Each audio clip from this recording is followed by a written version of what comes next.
పొలాలనన్నీ హలాల దున్ని ఇలాతలంలో హేమం పిండగ జగానికంతా సౌఖ్యం నిండగ విరామమెరుగక పరిశ్రమించే బలం ధరిత్రికి బలికావించే కర్షక వీరుల కాయం నిండా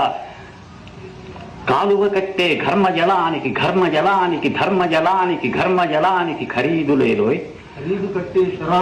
నరాల బిగువు కరాల సత్తువ వరాల వర్షం కురిపించాలని ప్రపంచ భాగ్యం వర్ధిల్లాలని గనిలో వనిలో కార్ఖానాలో పరిప్లవిస్తూ ధనిక స్వామికి దాస్యం చేస్తూ యంత్రభూతముల కోరలుతోమే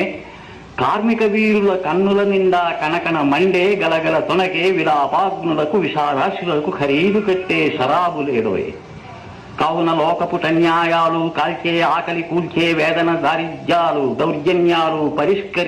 బహిష్కరించే బాటలు తీస్తూ పాటలు రాస్తూ నాలో కదిలే నవ్య కవిత్వం కార్మికలోకపు కళ్యాణానికి శ్రామికలోకపు సౌభాగ్యానికి